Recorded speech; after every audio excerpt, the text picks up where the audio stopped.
Mullahs are fucking morons. The president had the constitutional authority to direct the use of military force because he could reasonably determine that such use of force was in the national interest. That's too vague for you?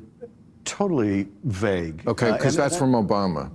Countries like Somalia that have virtually no government, no military, no police, all they do is go around killing each other. Then they come into our country and tell us how to run our country. We don't want them. It's rare to see a left-leaning comedian like Bill Maher break ranks with his Hollywood crowd, but with Trump turning the tide in the Iran war by taking out their fascist leaders, even Maher can't deny it's a good thing. For years he's mocked Republicans, but here he is apologizing to his liberal audience for not hating the strikes. He connects every Middle East mess in the last 50 years to Iran's theocracy and shows clips of Iranians celebrating with the Trump dance. This comes after weeks of left media whining about endless war, but Maher calls it out the regime's evil and bombing them isn't the problem. Watch him drop this truth bomb on his show. Also, this week, war. Did you hear about that thing? We bombed Iran and it's going on. Now, have you expected me to say I hate it? I don't. Sorry. When he puts boots on the ground, yeah, then I'll hate it. Now, I know too many happy Iranian Americans. Sorry. And you cannot name one horrible thing that has happened in the Middle East in the last 50 years and not connect it to this fascist theocracy. They're like 6 degrees of they don't eat bacon.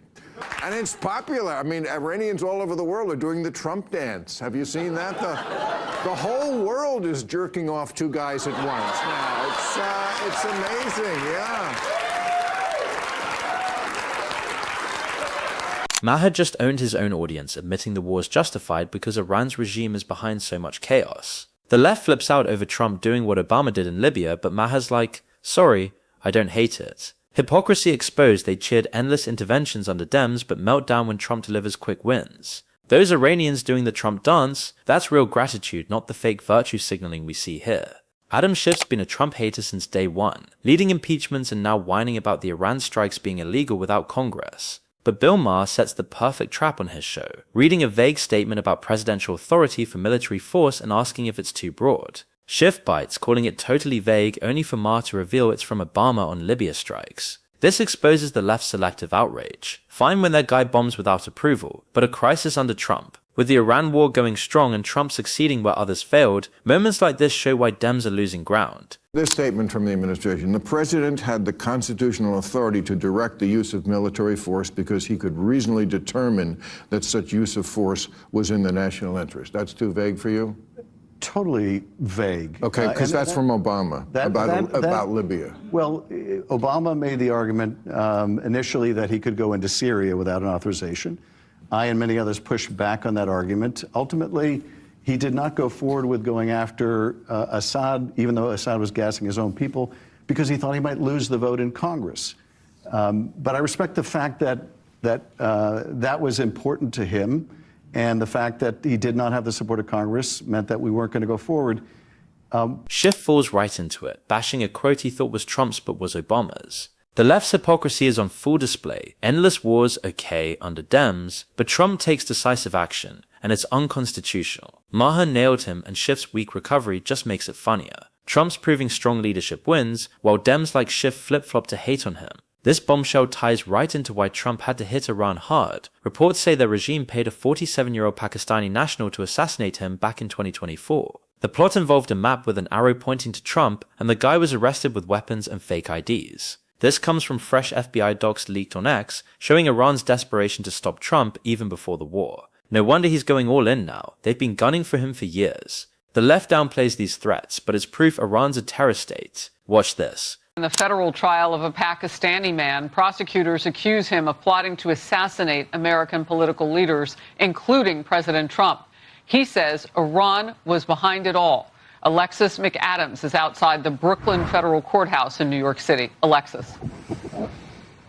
Hi, Harris. Yeah, an interesting case that really not a lot of viewers knew about when it happened in 2024 because President Trump was out on the campaign trail and there was so much going on and so many other threats. But that's when police say a Schiff merchant came here from Pakistan because he says Iranian leadership told him to, said hunt down President Trump, hire a couple of guys that can take him out at a political rally. So take a look here on your screen. This is who we're talking about. He's sitting there inside of that Brooklyn federal courthouse right now as those closing arguments are underway. 47 years old. He's facing federal terrorism charges and could spend the rest of his life behind bars. Merchant testified, Harris, in his own federal trial, and he explained this, making this drawing again that he said Iranian leaders gave him back in 2024. Really doesn't look like there's much to it. It looks like, like a kid drew it or something, but that's the sketch of a rally site. Merchant was arrested just one day before Trump was shot in Butler, Pennsylvania, and later told the feds that he believed Iran was behind that attack because it was so similar to the plan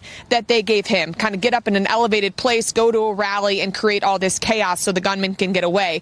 Merchant says Iran wants revenge for the killing of their top military leader, Qasem Soleimani. And threats continue as the U.S. just bombed Iran and took out its Ayatollah. So we're expecting even more threats here, possibly on the homeland, according to the feds. Back out. Unbelievable. Iran shelling out cash to kill Trump, complete with a cartoon map like it's some movie. This exposes their evil and Trump's strikes are payback they earned. The left ignores these plots, focusing on Trump's aggression, but where's the outrage over foreign hits on our president? Hypocrisy at its worst, they called Russia hoaxes big deals but brush off real Iranian threats. Trump's toughness saved him then, and he's saving us now. In a melting pot like New York, tensions boil over when personal practices clash with common courtesy. This clip shows a store owner flipping out on a Muslim police officer praying on a mat right in front of the bathroom door, blocking customers. The owner's yelling this isn't a mosque, and it's raw frustration over what feels like imposition.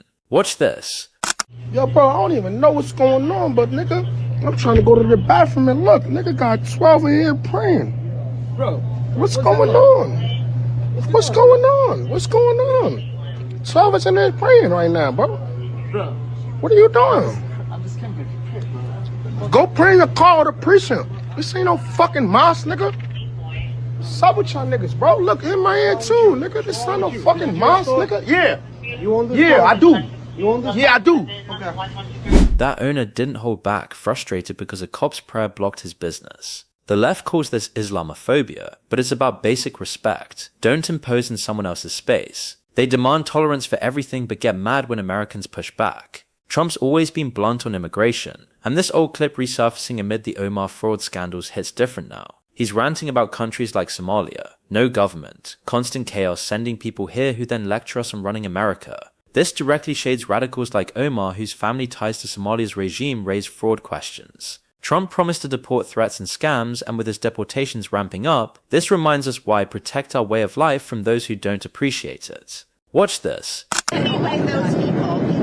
The people from different countries that are not friendly to us and countries that are out of control themselves. Countries like Somalia that have virtually no government, no military, no police. All they do is go around killing each other. Then they come into our country and tell us how to run our country. We don't want them. What are you talking about? You got to talk up. She said how many countries? Is there a list? Well, I guess we gave you 19, right? And there's probably more than that. Is that what you mean when you mean third world countries, those 19? No, I don't think they're all third world, but in many cases they are third world.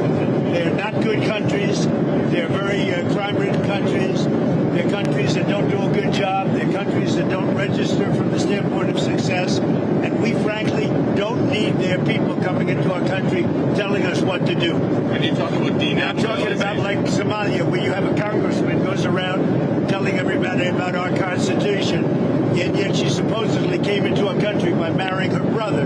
Well, if that's true, she shouldn't be a congressman, and we should throw her the hell out of our country.